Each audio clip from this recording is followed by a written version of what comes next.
Hay una historia conocida de Evita y una historia secreta. Una historia de odio y profanación que comenzó después de su muerte y se mantuvo oculta durante más de 40 años.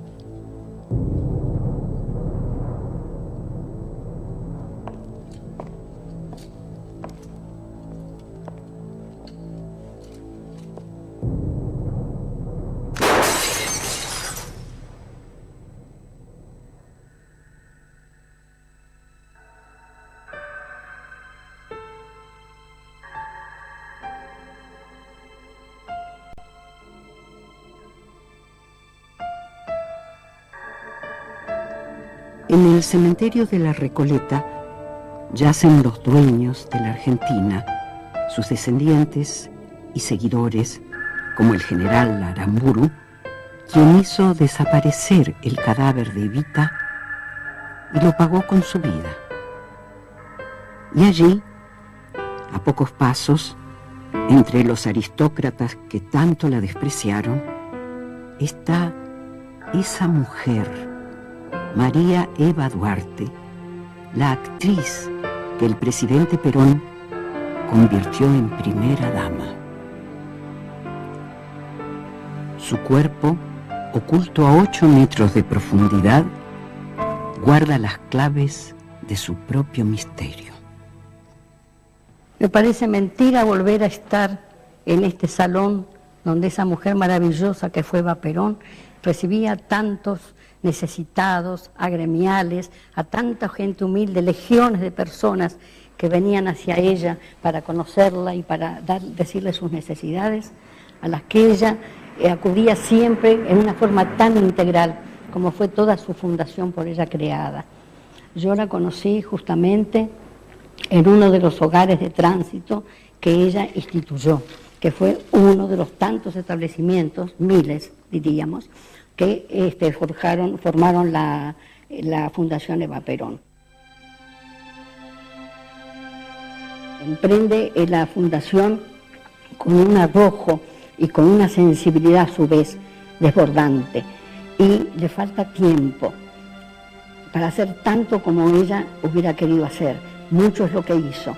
Dejó en el país más de 35 policlínicos que todavía subsisten, 450 o más escuelas que después donó a la Ministerio de Educación. Hizo hogares de ancianos, 5 en toda la República, 5 hogares de niños. Hizo la ciudad infantil, que era un modelo.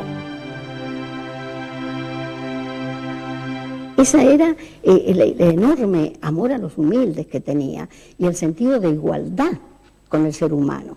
Eso la movió a darle lo mejor al más desposeído, a besarse con la gente enferma, sucia. Para mí, perdón, el que no piensa igual, era una santa. Para la oligarquía, en cambio, era una prostituta. Las 500 familias atacaban al peronismo porque les había cambiado el rostro de la vieja república pastoril, subordinada al imperio británico, que siempre habían gobernado con el fraude electoral y los golpes militares. Los señores feudales, los viejos políticos y un sector del ejército odiaban a Perón y a su mujer por haber creado un Estado benefactor, pero mucho más aún por haber lanzado a las masas a la calle, por haber incorporado a los obreros y a las mujeres a la escena política. Y esa confrontación alcanzó su punto máximo cuando la CGT y el Partido Peronista Femenino propusieron la candidatura de Evita a la vicepresidencia de la Nación. Nosotros teníamos noticias que la candidatura Perón-Perón iba a tener sus dificultades y que lo iba a decidir era Evita. Entonces que se iba a hacer una gran concentración reclamándole para que aceptara.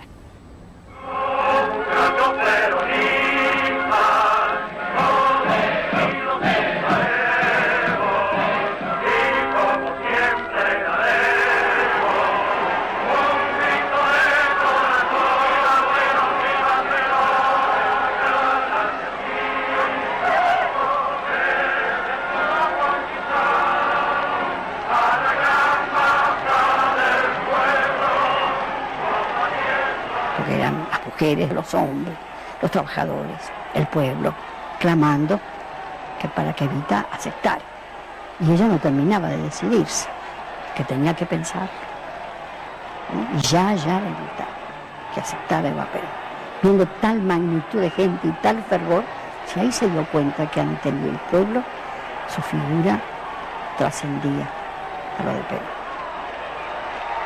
Compañeros, por el cariño que nos une, yo les pido por favor, no me hagan hacer lo que no quiero hacer. La asamblea insistió y Evita insinuó que aceptaría, pero una semana más tarde se vio obligada a renunciar. El 21 de septiembre, un análisis patológico confirmó las sospechas de los médicos y conmovió al Estado. Eva Perón padecía un cáncer de útero. Una semana más tarde, mientras empezaron a curarla con radiaciones, se sublevó el general Menéndez, un viejo conspirador que admiraba a Hitler. Entre los golpistas se destacaba un miembro de la oligarquía, el capitán Alejandro Lanusse.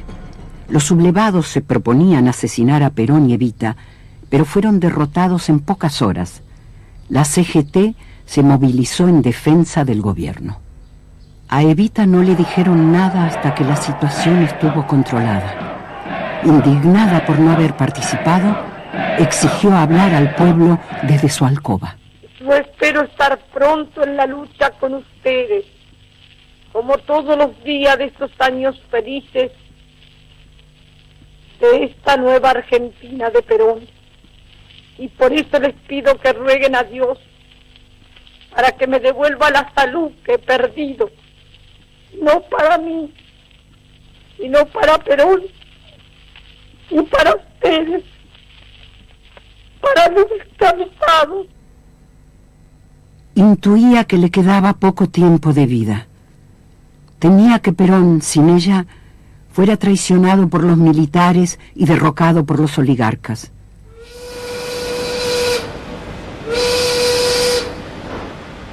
Entonces llamó a sus amigos de la CGT y les propuso una idea temeraria. Debían formar milicias obreras. Ella proporcionaría las armas que le había vendido su amigo, el príncipe Bernardo de Holanda. Había ya una primera partida de 5.000 pistolas y 1.500 ametralladoras.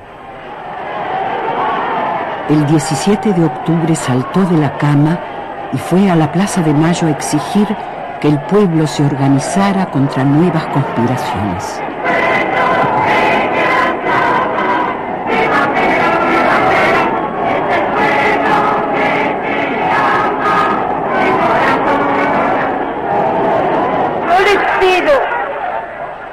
Yo les pido hoy, compañeros, una sola cosa: que juremos todos públicamente defender a Perón y luchar por él hasta la muerte.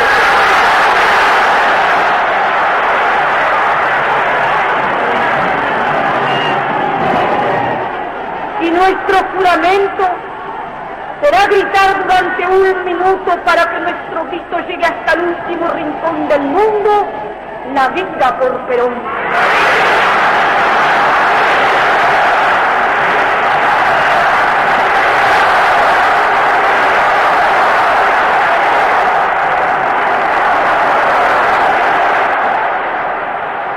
En noviembre la operaron 2 grandes cirujanos, el argentino Ricardo Finocchietto y el norteamericano George Peck. La operación parecía un éxito. Extraordinaria expectación suscita la noticia de la enfermedad que aqueja a la señora Eva Perón. El pueblo se renueva constantemente frente al policlínico Presidente Perón, donde se asiste. Pero en los barrios ricos no se rezaba por su salud.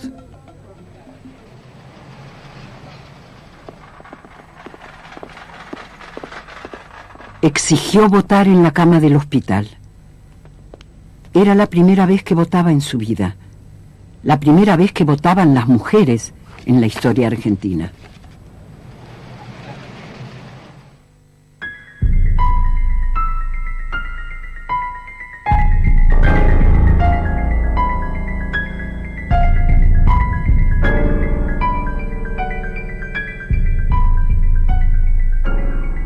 El éxito de la operación se desvaneció muy rápido.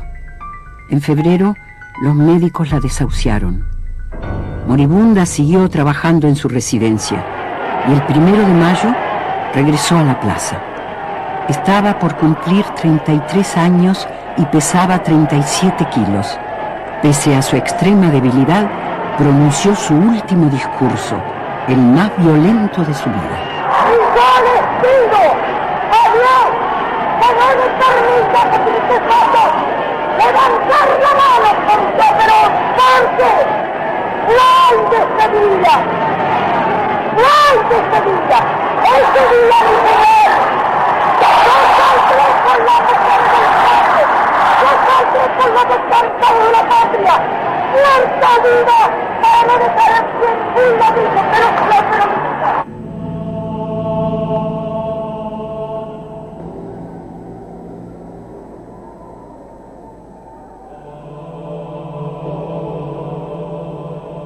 Por ese entonces, alguien le comentó a Perón acerca del doctor Pedro Ara, un profesor español que convertía cadáveres humanos en extraordinarias piezas de anatomía. El presidente quería que Eva fuera embalsamada y mandó un emisario a entrevistarse con el anatomista. Ara ya sabía que lo iban a convocar y lo registró en sus memorias. En junio había rumores de que su muerte era inminente y que me llamarían para conservarla, como una estatua.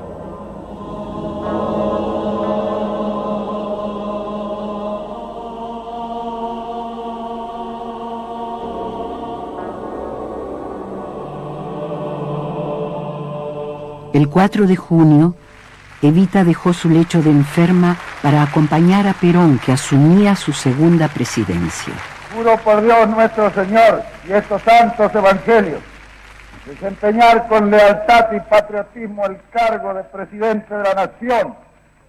Si así no lo hiciere, Dios y la nación me lo demandan.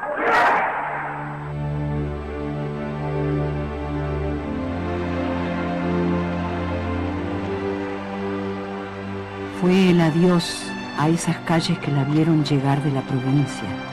Una chica de 14 años con una valija de cartón y las ganas de ser Norma Shearer.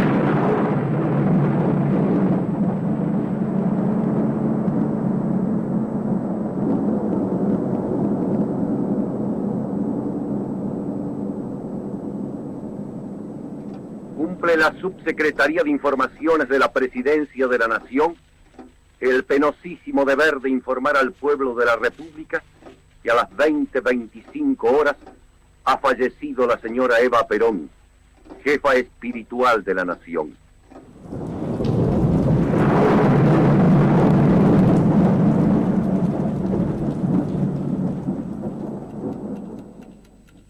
El profesor Ara llegó a la residencia pocos minutos más tarde, arregló las condiciones de su contrato y entró a la cámara mortuoria. Ante nosotros yacía la mujer más amada y más odiada de su tiempo. Había luchado fieramente contra los grandes y cayó derrotada por lo infinitamente pequeño.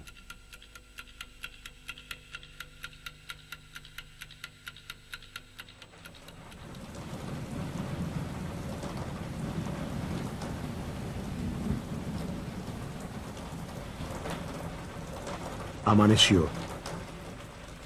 El cadáver ya era incorruptible. Pero faltaban muchos meses de trabajo para conservarla inmutable. Cuando el doctor Ara concluyó su faena, la manicura Saragatti cumplió la última orden de Evita. Cuando me muera, me sacás este rojo chillón que me han puesto y me pones el transparente de Revlon que mandé comprar ayer.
La Argentina nunca había visto un dolor semejante. El cuerpo incorruptible fue velado durante 16 días bajo una lluvia helada y persistente. 2 millones de fieles la despidieron en las calles. Sus descamisados formaron colas de 4 kilómetros para verla. El frío, la lluvia, los largos plantones provocaron 4 muertes y cientos de desmayos. 500.000 de bocas besaron su ataúd. El Papa recibió 26.000 pedidos para convertirla en santa.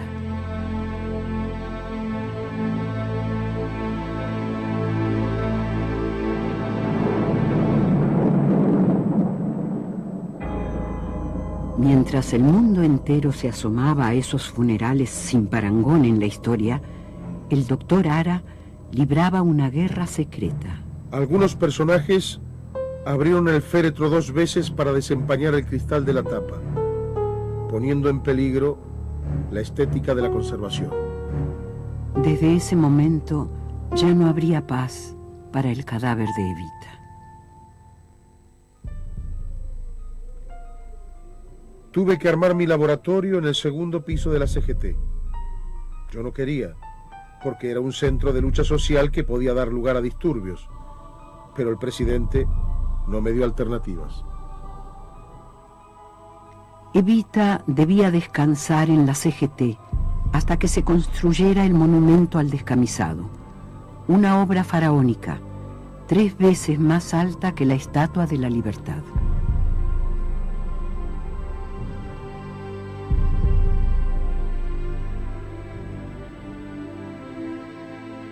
Por sugerencia del doctor Ara, Perón puso fin a los largos funerales.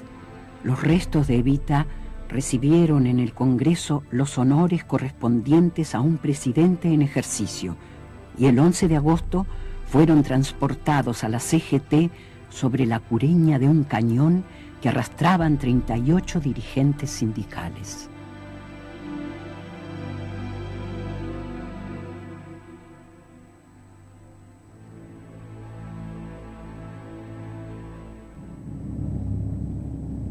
Después del responso, el féretro ingresó a un área prohibida. Al día siguiente, el anatomista comenzó la delicada obra que llevó largos meses y costó $100.000. Cada paso fue anotado en su diario. 12 de agosto. Tengo todos los reactivos. Le vendo uno por uno los dedos e impregno el vendaje con la mezcla de tricloretileno. 13 de agosto.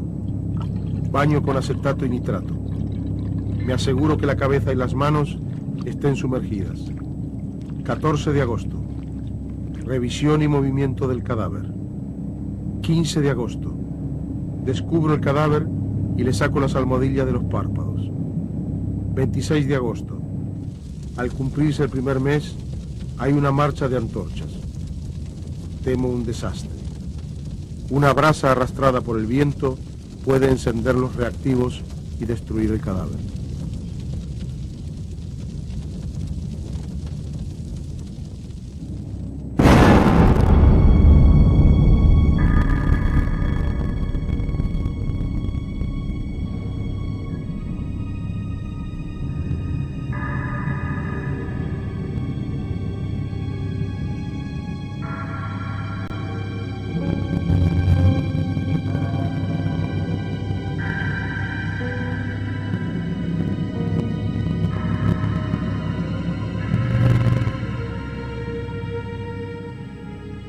Al cumplirse un año, el doctor Ara pudo escribir con orgullo que había concluido su trabajo. El monumento, en cambio, seguía siendo un proyecto. Durante otros 2 años, el cuerpo permaneció en la CGT al cuidado de su embalsamador. Fuera de esa capilla, donde Evita seguía idéntica a sí misma, el gobierno se descomponía. Para muchos faltaba la llama de la revolución, crecía el odio entre peronistas y antiperonistas, asomaba el fantasma de la guerra civil.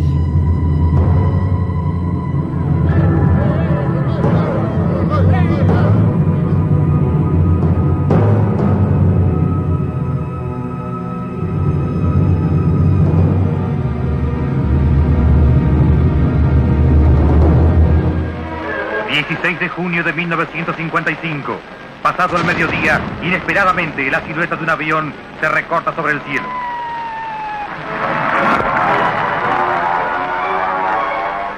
El pueblo de la ciudad de Buenos Aires estaba pasando una jornada normal, tranquila, cual no sería la sorpresa cuando los aviones de la Marina dejaron caer sus bombas en la Casa de Gobierno y en sus alrededores, mientras con sus ametralladoras llenaban de horror, de sangre y de muerte a esa multitud que pacíficamente estaba esperando asistir un día más.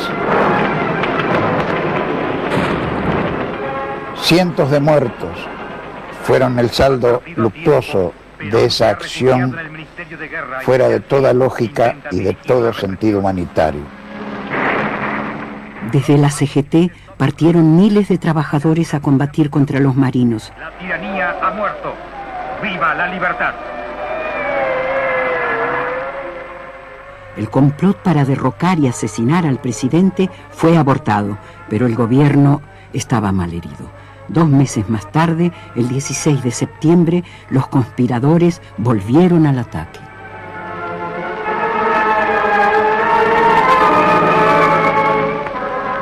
¿Qué falta hubiera hecho Evita? Si Evita hubiera estado, no hubiera habido 16 de septiembre, porque no dudo, conociéndola como la conocía y sabiendo cuál era su pensamiento, que hubiera fusilado sin ninguna misericordia a quienes habían cometido tamaño crimen de lesa patria y de lesa humanidad. En septiembre, el régimen se derrumbó. Mientras los antiperonistas comenzaban a festejar, Ara corrió a la residencia a preguntarle a Perón qué debía hacer con el cadáver. El presidente saliente le mandó decir que esperase su llamado. Esa llamada se demoraría 16 años. Unas horas más tarde, Perón se refugió en un barco de guerra paraguayo y el 2 de octubre de 1955 marchó a un largo exilio. Ante la salida de su yerno, la madre de Evita, desesperada, le rogó al doctor Ara que tomara las precauciones necesarias para poner el cuerpo a resguardo de un posible ataque. Ara sintió que era una carga demasiado pesada para él, pero igual se quedó en la CGT esperando a los nuevos amos del poder.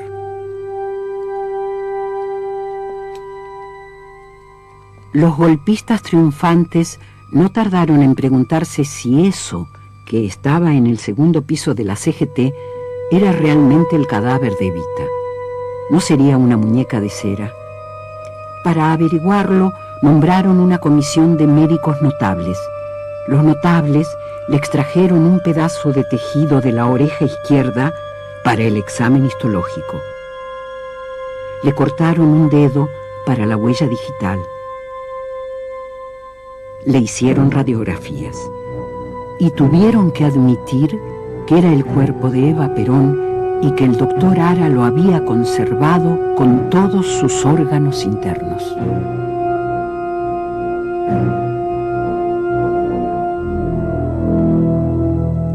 Esa comprobación los llenó de pánico. Los peronistas podían robarse el cadáver y usarlo como una tea para incendiar el país.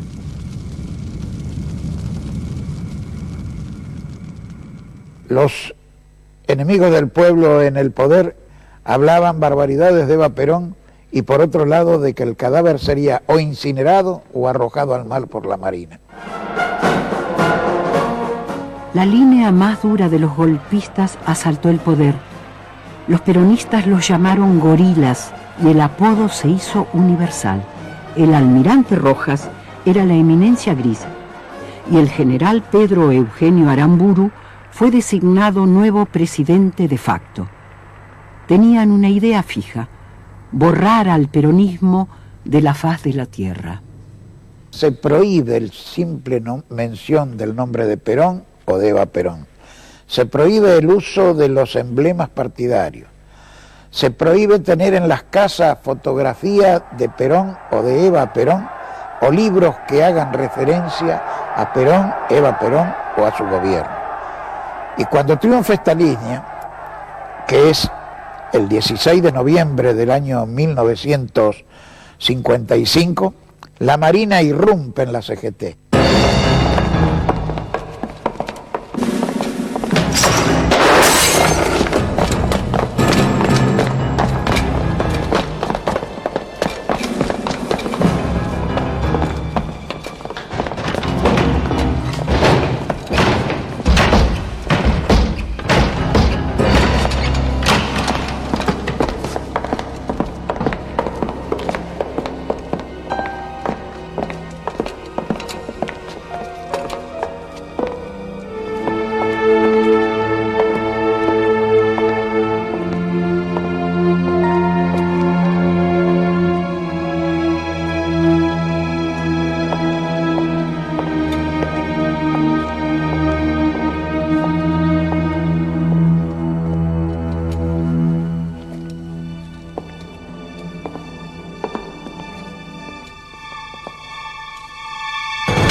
El presidente Aramburu decidió que el cadáver de esa mujer debía desaparecer y encargó la tarea a un oficial que se singularizaba por leer a Schiller en alemán y haber derribado con un tanque un busto de Evita, el teniente coronel Mori König, jefe del CIE, el temido servicio de informaciones del ejército.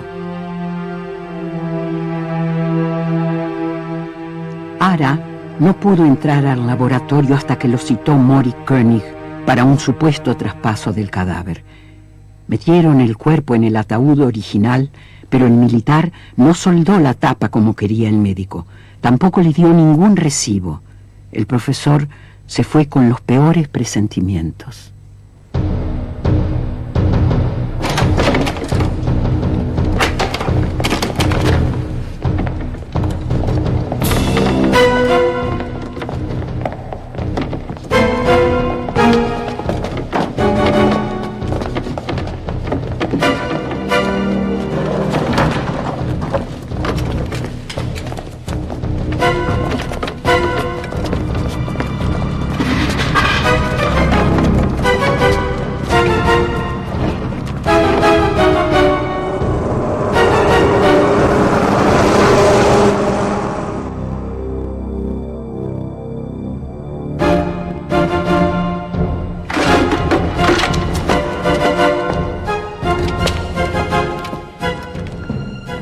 La noche del 22 de diciembre de 1955, los hombres de Mori König secuestraron el cuerpo de Eva Perón para hacerlo desaparecer.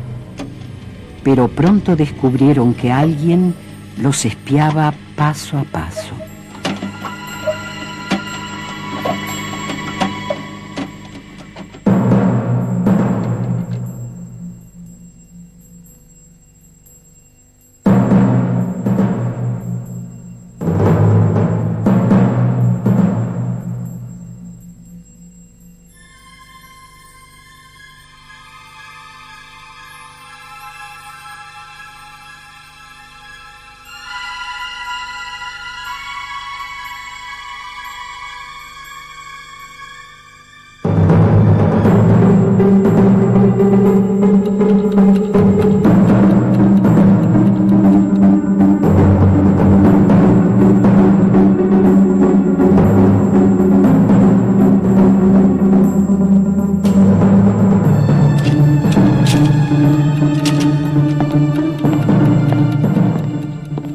La naciente resistencia peronista identificó a Mori König y no tardó en atentar contra su casa.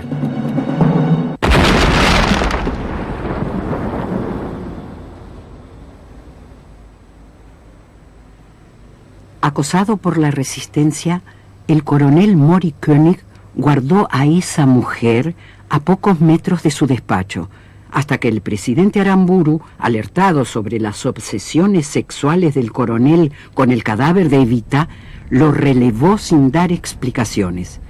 La tenebrosa historia se ocultó como secreto de Estado.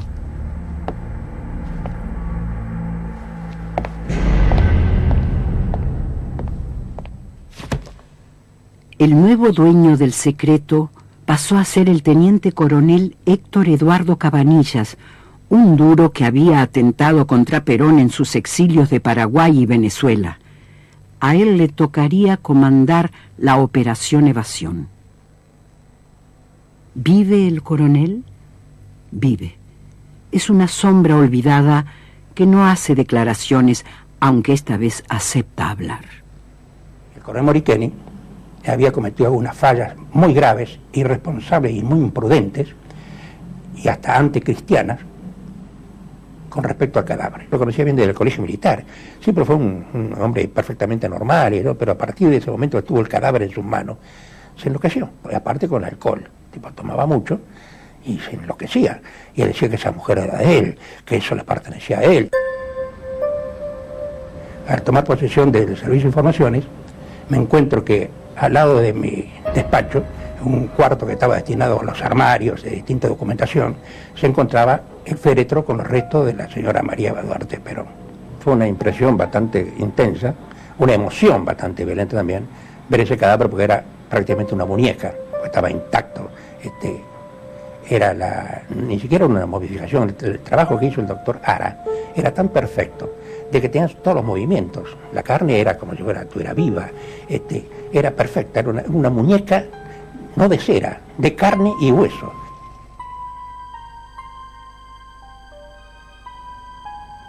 Yo me levantaba muy temprano, pues tenía que dar cuenta al ministro de las actividades, y me encontraba que frente a la puerta donde estaban los restos de esta señora había velas encendidas y flores, lo que era una señal evidente de que ya había gente que conocía perfectamente bien de que el cadáver estaba ahí.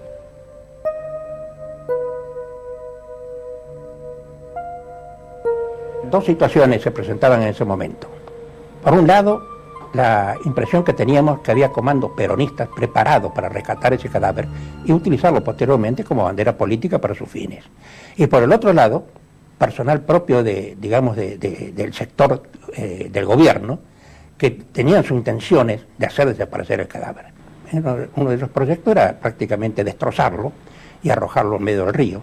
Otro era volar el edificio de informaciones del ejército para que desaparecieran los restos. Esas fueron las terribles presiones que tuve que soportar para evitar de que se procediera una u otra forma. Y de ahí surge entonces la necesidad que yo le impongo al teniente general Aramburu de sacar el cadáver del país. Exiliadas en Chile, engañadas por emisarios oficiosos del CIE, la madre y las hermanas de Evita se preguntaban con angustia qué habrían hecho con el cuerpo. Como católicas fervientes, pidieron apoyo a la iglesia, ignorando que los militares les habían ganado de mano. Gracias a la activa y muy especial intervención de la iglesia, es posible llevar a cabo la operación de evasión del cadáver de la Eva y mandarla a Italia. Ahí intervino directamente un delegado de su santidad para allanarme el camino, tal así que fue el que se ocupó de la compra del tumbino y tomó todos los recaudos correspondientes para esperar el ingreso del cadáver a Milán. En abril de 1957, los hombres del coronel Cabanillas hicieron pasar el cuerpo de Evita por el de la viuda italiana Maria Maggi de Magistris y lo embarcaron rumbo a Génova en el Conte Biancamano.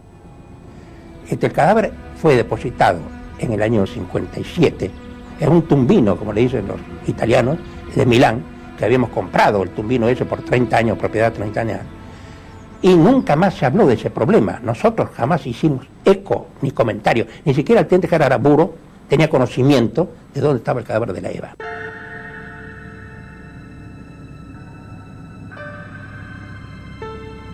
El misterio se mantuvo 14 años, con datos reales y leyendas atravesando la tiniebla. La enterré de pie como un macho, le confesó Mori Koenig a un periodista. Nunca salió de la Argentina, le dijo alguien a la familia de Evita. Otros escribieron sobre réplicas de cera, ataúdes enviados a distintos países y hasta un entierro en los jardines de la Embajada Argentina en Bonn. Para la Argentina fueron 14 años de soledad, con dictaduras militares fuertes y gobiernos civiles débiles, con la mitad del país proscrito, reclamando los derechos perdidos y el cadáver de Eva Perón. La madre de Evita acudió sin éxito a todos los presidentes argentinos y al propio Papa. Murió en febrero de 1971 sin recuperar el cuerpo de su hija. Perón envejeció en su exilio de Madrid, acompañado por su nueva esposa, Isabel, alentando y tratando de conducir a una juventud revolucionaria.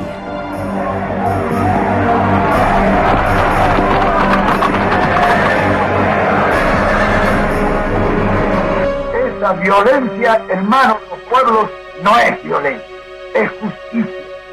En mayo de 1970, jóvenes guerrilleros que eran niños cuando gobernaba Perón secuestraron al general Aramburu y lo acusaron de fusilar peronistas y haber hecho desaparecer el cadáver de nuestra compañera Evita. Aramburu fue condenado y ejecutado. La dictadura militar entró en crisis y surgió un nuevo caudillo del ejército, el general Alejandro Lanusse, aquel oficial aristocrático que conspiraba contra Perón en 1951. Ambicioso y audaz, Lanusse decidió negociar con Perón, ofreciéndole como prueba de buena voluntad la devolución del cadáver. Entonces llamó al coronel Cabanillas y le ordenó volver sobre sus pasos. Tomó contacto con el padre Angeli, que era prácticamente el personero nombrado por el Vaticano, que fue muy necesaria su intervención, porque iba a hacer una serie de escritos en italiano a la municipalidad misma de Milán, para poder retirar ese cadáver, dando los argumentos de que por qué se sacaba un cadáver de ese cementerio que hacía 15 años estaba sepulto ahí, y para trasladarlo a Madrid. Retiramos el cadáver. Los obreros proceden a abrir el féretro con todos los ejercicios que tienen que hacer para levantar la tapa por la chapa, y cuando levantan la chapa ven eso y se quedan como enloquecidos. Todos se agarraron y que iban disparando ya a la puerta para irse. ¡Milagro, milagro, milagro!, gritaba, porque evidentemente el cadáver era una muñeca intacta. Después de 15 años estar en un cadáver ahí, ¿cómo era posible que estuviera intacta así? Se le explicó que estaba momificada, que no había ningún problema, y repartimos unas cuantas liras a la gente esta, y con eso quedaron más o menos tranquilos. Al día siguiente, el cadáver volvió a peregrinar. En una furgoneta fúnebre atravesó el norte de Italia, Francia y parte de España, donde María Maggi volvió a llamarse Eva Perón. El 3 de septiembre llegó a Madrid y el coronel la llevó esa misma noche a la residencia de Perón en Puerta de Hierro. Tratando de no llegar a las 8:25 en punto, se modificó un poco la hora para no ser a la misma hora en que ella había fallecido. Entro yo, me presento a Perón, le informo de que traía el cadáver de Eva Perón, que en nombre del gobierno argentino se procedería a su devolución. Perón recibió el cadáver y firmó el acta que le presentó el coronel Cabanillas.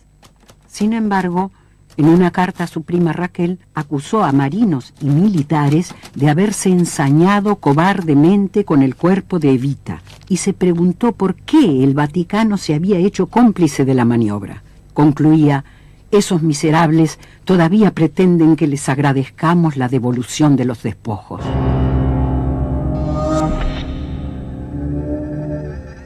En Buenos Aires hizo filtrar la versión de la profanación, pero solo eran trascendidos. El viejo líder eludió una denuncia formal. El doctor Ara recibió en Madrid el llamado de Perón, que lo convocó a examinar la momia y a dar su veredicto sobre el estado en que la habían devuelto. Y el profesor Ara lo determina y está publicado, las declaraciones que él mismo le hace a Perón en ese momento, diciéndole: el cadáver está incólume, tal cual yo lo dejé en la Confederación General del Trabajo cuando tuve que retirarme por presión del gobierno de la Revolución Libertadora. De manera que con eso también se suspendían, se daba una contestación a todas las infamias que se habían publicado y a todo lo que se había dicho que se había hecho con respecto al cadáver de Eva Perón. No es lo que vieron las hermanas de Evita en la residencia de su cuñado. El horror las acompañaría toda su vida. El horror de aquellas fotos que tomó el propio Perón y no mostró nunca, que permanecieron ocultas durante 25 años. Ocupas todo el largo de la mesa en que yaces y tu cabellera cae tan crecida que parece ignorar tu muerte. No ha sido mutilada como lo han sido tu cara y una de tus manos. Tu frente continúa siendo serena, pese a que muestra su puntazo en la sien derecha y la señal de 4 golpes. Veo un gran tajo en tu mejilla derecha y lo que queda de tu nariz destrozada, casi completamente destrozada. Miro las plantas de tus pies desnudos, cubiertos por una lámina de brea. ¿Qué significado tiene esa capa mineral en las plantas de tus pies? ¿En qué suelo de brea has estado parada, sostenida por tu propia muerte?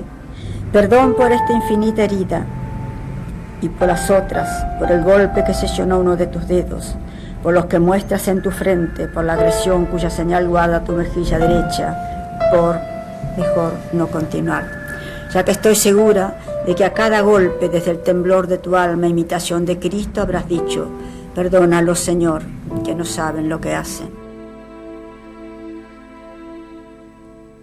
En septiembre de 1971, el caso Eva Perón parecía definitivamente cerrado. 2 años más tarde, la juventud peronista recogió el nombre de Evita como bandera de guerra. En Madrid, en cambio, el cuerpo mutilado había regresado a la sombra, tapado por Isabel, la heredera, a quien manejaba el brujo José López Rega, un ex cabo de policía aficionado a la astrología y vinculado a la logia mafiosa P2, que celebraba ceremonias secretas con la heredera y el cadáver para transmitirle a Isabel el carisma de Evita. Los militares retrocedieron y Perón pudo volver a la Argentina, sin Evita, que dejó en la Quinta de Madrid, y violentamente enfrentado con esa juventud que había luchado por su retorno. Fue elegido para un tercer período y esta vez logró que su mujer fuera vicepresidente, solo que era muy tarde para él. Había llegado gravemente enfermo y murió a los 10 meses de asumir el gobierno. Lo sucedió formalmente su viuda, pero el poder estaba en las manos de López Rega, que mandó asesinar a centenares de activistas.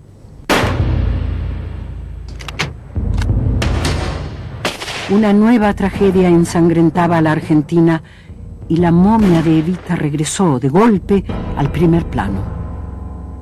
Los montoneros secuestraron el cadáver de Aramburu y anunciaron que no lo devolverían hasta que los restos de la compañera Evita regresaran al país.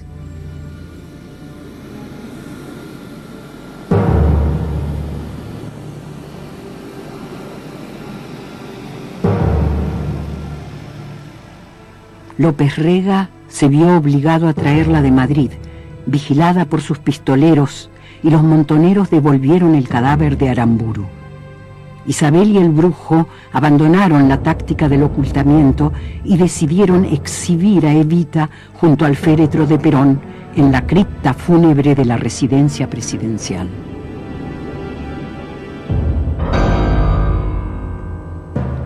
Entonces llamaron a Domingo Telechea, un restaurador de museos, y le ordenaron reparar los daños perpetrados contra el cuerpo.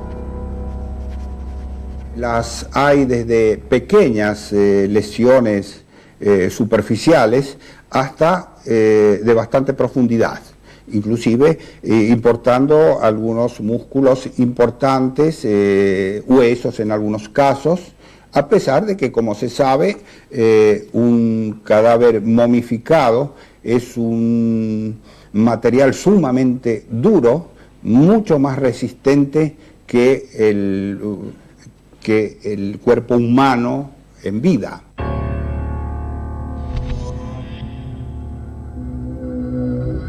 La característica de la rotura de la nariz deja claro que se trata de un golpe manifiestamente fuerte o de una presión no normal, que también quebró parte del cuello.